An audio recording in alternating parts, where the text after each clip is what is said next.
Alright, y'all. So today the NBA came out with its most recent MVP ladder, and I think it's pretty accurate to be real, but I think it's also a little interesting. There are some guys that I think should be on the list, and there was one guy in particular that when I looked at it, the first thing I was thinking was, why isn't he in the top 10? But so at the top, as you can see, I'll put it up on the screen. We'll have Jokic, Luka, KD. I'm so sorry. Jokic, Luka, SGA, Giannis, and Tatum, and then the next five are Sabonis, KD, D Book, AD, and then Kawhi.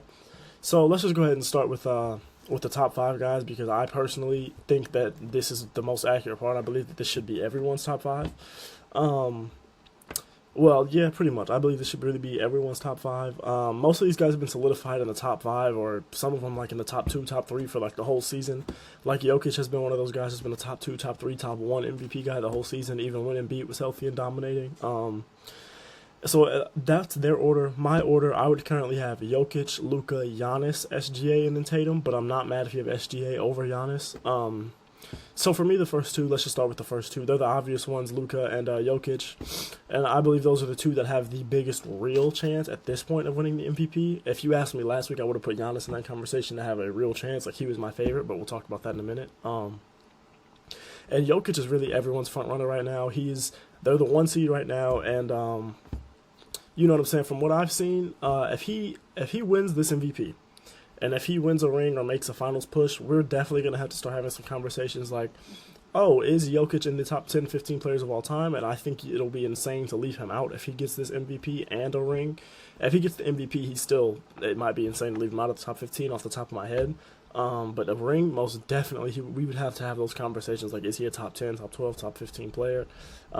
He'd go, if he got a ring and the MVP this year, for me, he'd probably go above a guy like Kevin Durant in the all-time.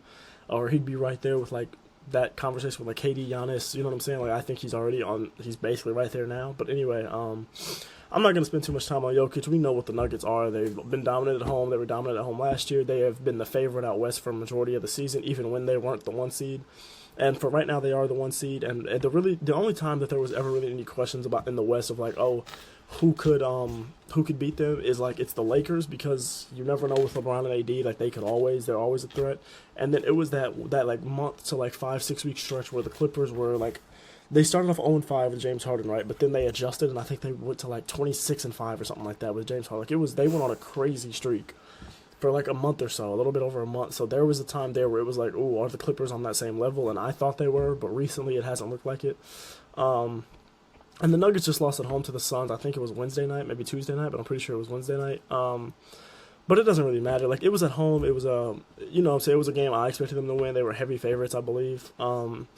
But Denver currently is the one seed, and I believe if they do come away with the one seed in the West, I believe that there's really I don't think that the voters will give it to anyone but Jokic if Jokic is the one seed. Like, I could see guys like Luka getting votes, SGA, Giannis, all of them I could see getting first place votes. But I genuinely believe that if Jokic gets that one seed, and it's just over. Like, I believe the MVP race will be over unless Luka does something crazy and gets up to like even a higher seed than 4 or 5. But even then, if they get that one seed, bro, it looks like it's going to be his MVP to lose. And I won't be mad. Like, voter fatigue, I feel like only applies to certain players. Like, it doesn't seem like it's applying to Jokic, but it definitely applied to Giannis. It definitely applied to LeBron. It definitely applied to Curry. So it was like, voter fatigue is real interesting in the NBA, but that's a whole nother video. So I won't be mad. He deserves the MVP. He's, to me, the best player in basketball. To most people, he's been the best player in basketball for this year and last year. I had Giannis like right up there with him, and I still do. But it's like I do believe he's the best player in basketball. So let's go ahead and move on to Luka. The Mavs are currently the 6th seed. They're a game and a half behind New Orleans, and they're 2 games behind the Clippers, right? And I genuinely believe if let's say the Nuggets don't get the 1 seed, let's say the Timberwolves or the Thunder get it, because they're only half a game above both of those teams. Like, the Timberwolves and the Thunder are tied at the 2 seed with and they're 0.5 games behind the Nuggets, and I'll show it on the screen for you so you can understand what I'm saying. But I genuinely believe if the Mavs can get up to 5 seeds a stretch, I'll say if they can get up to the 4 seed, because usually as the MVP you have to be a top 4 seed. And like throughout NBA history, that's kind of how it goes. Whether you believe that's right or not, well, that's again a whole other video. But if they can get up to that 4 seed, and if the Nuggets fall to 2 or 3, which is a very realistic thing because of how close the race is in the West, Luka Doncic is the MVP. He deserves it. Like, If the Mavs, this current Mavs team that they did with like the Daniel Gafford trade, the PJ Washington trade, if this had been their team the whole season, they would probably be in that conversation for the 1 or the 2 seed. And I believe in that case, Luka would be the MVP. It wouldn't be a doubt. Like, even if Jokic is the 1 seed, if they had this team all year and Luka was the 2 seed, Luka would be the MVP for me. It wouldn't even be close if he was averaging these numbers and like that had happened. Now, obviously, it didn't happen. But, bro, I believe, I saw this number and I forget exactly what it was, but it was like Luka is like, I think it's 10-1 or 11-0 when him and Daniel Gafford start together. What? Like, are we serious right now? Luka is averaging, for just to put it in perspective, 33, 9, and 9.8. So basically 33, 9, and 10. And he just went out there the other day, and him and the Kings, well, not him, the Mavs and the Kings were tied for the 6th seed, and it was like, but they were losing, the Mavs were losing the tiebreaker, so they were the 7th seed, which means they would have been on the play-in. That boy went out there, had damn near a 20-point triple, or I think it was like damn near a 26-point triple-double at halftime, and beat them boys by 30 in Sacramento. They're now the 5 seed. They're either a game or a game and a half. No, they're either a game or half a game above the Kings right now, and they're the 6th seed. And I'm telling you right now, if them boys get up to that 4 seed and Luka's numbers stay the same or get even better, and Jokic falls. Now, if Jokic gets that 1 seed, I'm not sure there's much Luka can do to get that MVP. But if Jokic can fall to the 2 or the 3, it'll be hard for me to say that it's an easy decision. Like, I would genuinely believe that it would be a very, very close MVP race if we looked at the votes at the end of the season. And for the Mavs, I'm going to show this on the screen too. The Mavs have the 9th easiest remaining schedule, but the problem, and this is why I'm saying Jokic is still my favorite, because the Nuggets have the 10th easiest. So both teams have pretty easy schedules to end the season, which means it'll be easier for the Nuggets to take the 1 seed because they are already there. So it'll be easier for them to go ahead and secure that than it will be for the Mavs to move up to 4. So it's just like, it kind of seems like the Nuggets are going to be the 1 seed, especially because the Thunder have a very hard remaining schedule. Like, the Kings have a hard remaining schedule, so they're not probably going to catch up to the Mavs, which is good for Luka's case. But and it's like, it's just tough. The Clippers haven't looked great, so there's still the chance that they fall. The Pelicans have looked really good recently. They did lose that game to OKC, but they came back, made it. They had a lead, and then OKC went on a 12-0 run in the game. But it's like the Pelicans are nothing to play with. I could see the Clippers falling, I could see the Pelicans falling, but I can more realistically see it being, if I had to guess right now, I'd say the Pelicans will fall. I believe it'll be, Mavs will be the 5 seed, Clippers will be the 4, and the Pelicans will fall to 6, and the Kings will be at 7. That's my prediction. I'm not sure what will happen because, like I said, like the Mavs have an easier schedule remaining, so I do believe they can get up to the 5 or the 4. I'm just not sure if they're going to, because like just because strength of schedule says it's easy, you still have to go out there and win. It's the NBA. Everybody's in the NBA for a reason. Like you got to go out there and get the win. It's not just nobody's gonna hand you a win. So anyway, I believe there aren't enough games left really for Luka to win the MVP over Jokic, just because Jokic has just as easy of a schedule remaining as Luka does. So I do believe it's Jokic's MVP, especially if he gets that 1 seed for the 2nd straight year. It's his MVP, and I wouldn't be shocked. I'm not going to be shocked if he does that and if he wins it. So let's go ahead and move on to SGA and Giannis. And for me, it's like, there's tiers to the MVP race for me, and the tiers have changed within the last week because of the way Giannis and the Bucks have struggled a little bit in the last week. But for me, it's Jokic, Luka right there, and then it's a little gap, and then it's like Giannis, SGA right there too. And I believe those two are right there, and then after that, it's everyone else. It's the Tatums, it's everyone else after that. So for me, I think Giannis was my favorite about a week ago before they lost to the Lakers. I believe that loss to the Lakers and then following up with an immediate loss to the Pelicans, I do believe that hurt his MVP case, and I do not believe that he will finish in the top 2, and I wouldn't even be surprised if he finishes 4th behind SGA. For me, he's still 3rd right now, but we'll see, because like I said, the Thunder have a hard remaining schedule left. So let's just say right now the Thunder fall a little bit with that hard remaining schedule. I could see Giannis going up to beating SGA, but if SGA is out there balling out, which I'll talk about in a second, then that's going to help his MVP case even more, because people are going to say, well, he was playing tough opponents for those last 9-10 games of the season where Giannis wasn't. You know what I'm saying? And Giannis he lost 2 key games to good Western Conference teams, blew a 19-point lead to the 9 seed currently in the Western Conference in the 4th quarter. So it's like, that doesn't look great.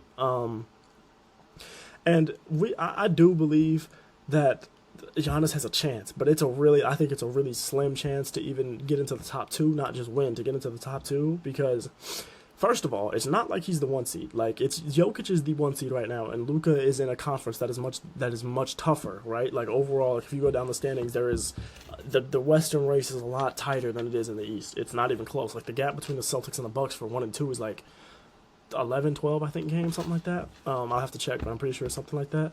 So it's not even close between those two teams. So that hurts his case already. And the Bucks are right in the middle of the pack when it comes to strength of schedule, and they have to see Boston, they have to see New York. They have to see both of those teams again this season. They have to see Orlando, which should be a win, but Orlando's a great defensive team, a good playoff team, a good young team, you never know. So they got to see these guys, and if they can dominate there, if the Bucks and Giannis especially can dominate there in those games that are key, in those tougher games that they have left, and those three guys in the West, like let's say one of them struggles like SGA or something because his schedule is so hard, I will see Giannis in the top 3, and I would expect to see him in the top 3, but I just don't know that there's enough he can realistically do to get into the top 2 anymore with the numbers Luka's putting up, and then with the way the Nuggets look and we know what Jokic is, and then the way the Nuggets look on top of that, it's like I don't think he can get into the top 2 if we're being realistic. Like I said, he has a shot, but I don't think it'll be his year. That was my dog. I don't know. There he is. That was my dog. Another piece of Giannis' case that I do think is going unnoticed, like a little under the radar, is the fact that he has been very consistent this year, and the fact that he's done so through coaching changes and turmoil and stuff like that in the Bucks organization. But the reason that I think this is kind of being overlooked, unnoticed, going under the radar, is because a lot of people blame Giannis for, one, the firing of Coach Bud after last season's playoffs, and for the firing of Adrian Griffin this year mid-season. So people are like, well, it's not really impressive that he's doing this because he's the one that wanted them fired. So I get that argument. And whether it's true or not, I get the argument. But I do believe being this consistent, being this great throughout coaching changes mid-season is impressive, especially when his co-star and Dame hasn't been as efficient, hasn't been as consistent this year. Chris Middleton was out for a long time with injury, so I do believe that Giannis's case is still, he has some strong pieces to his case that I believe are going underrated. So let's go to SGA. I think he has the most interesting MVP case because it's just hard to rank him, I think, because the Thunder are currently tied for the 2 seed, like I said, with the Timberwolves. I'll show all this on the screen throughout different parts of the video. They're a half a game back behind the Nuggets, like I said, and this could all change after tonight. You know what I'm saying? But as I'm recording this that's what the seedings are. And SGA doesn't have another All-Star caliber teammate like Giannis has Dame. Jokic has Jamal Murray, who hasn't been an All-Star, but we know what he is, especially when he's playing good competition. That boy balls out. Luka with Kyrie, right? So in OKC, like I said, they have the 6th hardest remaining schedule. So if the Thunder get hot and SGA is carrying, if he's averaging that 31 points like he always does, right, and they're out there winning games against tough opponents for the last 9-10 games of the season, and let's say Luka can't get up beyond that 5-6 seed, I think SGA has, if those things happen, which is a big F, again, they have a hard schedule, and Luka I expect to move up because they have an easy schedule, but if those things do not happen, SGA could realistically move up to 2. I don't see it happening just because of the counting stats for Luka are so dominant, and people are seeing what Luka is doing and what he's been doing in Dallas, and this is the best Dallas team he's had, which is saying a lot. So I do believe that it'll be 1-2 Jokic, Luka, in that order is what I think it'll be, but I just think those will be 1 and 2 no matter the order. But I could see Shea, he has an outside chance to get into that top 2, especially because I think OKC is a likable team. I think they have a lot of fans and everything like that, and they're like a young team, they're an exciting team, so it's like vote getters will be attracted to that and everything like that, whereas voter fatigue, like I said, with Giannis and stuff. So I could see him, and even with Jokic, maybe some voters are tired of that, so I could see him moving into the top 2. I just don't think it'll happen, and I don't think there's enough. I don't know if there's enough for voters to convince themselves that he should be above Jokic and Luka, especially Jokic. And for me, it's just like things in the West are so hard to predict right now just because of how tight the race in the West is. The standings have been so tight the whole season, but also just recently, it's like as we get down, the standings are not getting any further apart. Things are getting harder in the West, if anything, so it's tough. So I think any of these top 4 guys, especially those 3 guys in the West, and Jokic, SGA, and Luka, I think any of them could move around. I do think those will be the top 4, barring something crazy happening, like injury or something like that. But even with injury, with this few games left in the season, I do expect those to be the top 4 guys. I don't know what order it's going to be yet, but if I had to guess, I would. Okay, if I had to really guess what the order I think will actually be, I would say Jokic, Luka, SGA, Giannis. I do think that's what the order is going to be, but that's not what my order is currently. And I do think it could change, but I do think that is probably the most likely scenario. So let's go ahead and move on to the rest of the guys that are 5 through 10, and then some guys that I think should be on this list that aren't. Tatum's 5. We understand his case for MVP. He's the best player on the best team in the league, but it's like, because his starting 5 is so good, his counting stats aren't what they like. Guys like Luka and SGA and Giannis and Jokic, with his counting stats aren't as good because he has so much talent around him. And also, especially recently, we've seen Tatum and the Celtics struggle not only during clutch time, but just blowing double-digit leads versus inferior teams. Like, they blew a lead to Golden State, they blew a lead to Atlanta, they've blown leads to teams that they should not be blowing leads to. And it'll be late in the game too, and it'll be big leads. Like, it was a 30-pointer versus Atlanta. Like, you cannot blow teams. I think this year were like 152-0 or something when they have a 30-point lead at any point. Not no more, because the Celtics sold that. So it's like I said, he has a case. We all understand what his case is, but he's not going to win it. The Tatum MVP talks, I think they stopped like a month or two ago. Like, nobody really has had that for a while. Biggest problems I really have with this list, because Sabonis is 6 on this list, as you can see, as you saw earlier in the video, and that's my biggest problem with this list, is him being that high and Anthony Edwards not being on the list at all. And there's another guy that I think got snubbed, well, not really snubbed, but there's another guy that I think you have a valid argument to put him on your list, that, you know what I'm saying, that isn't on the NBA's list, but I do believe that this guy could very well be on the list, but I'll talk about him in a minute. I'm okay with KD and Book being here. Both have been phenomenal this season. They've had similar seasons, like number counting stat wise. It's the other dog. I personally believe that Anthony Edwards should be in the top 10 along with these boys. And here's what my 6 through 7 would look like. It would be, for me, it would be Anthony Edwards at 6, KD at 7, D Book at 8, Kawhi at 9, Sabonis at 10. And I did consider putting AD in over Sabonis. I can't do that though, because first of all, I do believe still LeBron's the best player on that team, and Sabonis has literally never lost to Anthony Davis, and like every time the Lakers see the Kings, it's they lose most of the time. Like, I don't think AD has ever beaten Sabonis in his career. Like, I'm pretty sure that stat is like, he's at 0-10 or something like that, or 0-11 or something like that against Sabonis in his career. So I'm not going to put AD over him, because that includes this year too. And when that's a team that you might have to see in the playoffs, when that's a team that you might have to see in the play-in, I'm not going to put you over them. When they're a higher seed, they have been the whole year, I'm not going to put AD over Sabonis. And Edwards let's talk about Anthony Edwards. Aside from maybe a month or so where Karl-Anthony Towns was balling, and you could argue between him and Anthony Edwards for like that month about who was the best player on the Timberwolves. But for most of the season, and like a very, very large majority of the season, it has been Anthony Edwards. He has consistently been the best player on a team that has been a consistent top 3 seed in the West. For a while, they were the 1 seed. For like the first, I think, month or two of the season, they were the 1 seed in the West. And they've had the best defense in the league, and that's a big part of that is Rudy Gobert, who will win Defensive Player of the Year, whether you like it or not. But a big part of that is Anthony Edwards, is Jalen McDaniels, is these guys that are out here two-way playing. And, well, Jaden McDaniels isn't as much as Jaden McDaniels isn't as much as a two-way player, but Anthony Edwards is one of those guys where, like, I see where people see the Kobe, the Kawhi, the Jordan, because he is a two-way player. Now, he's not the defender those guys are, and he's also not the offensive player that Jordan or Kobe was, but I see why people are saying the similarities, and plus he looks just like Jordan. And recently, bro, he has been having highlight after highlight, dunk, game-winning block, dunk over John Collins, where John Collins got hurt.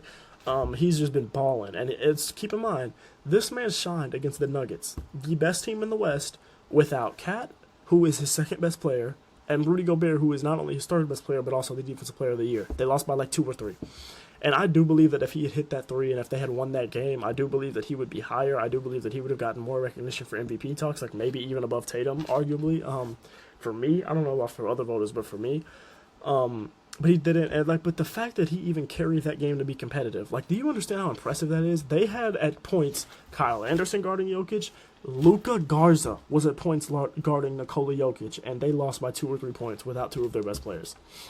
And it's just like it never happened. Are we serious right now? Anthony Edwards should be in this list, and I don't care what anyone says. I believe he should be top 10 in the MVP race.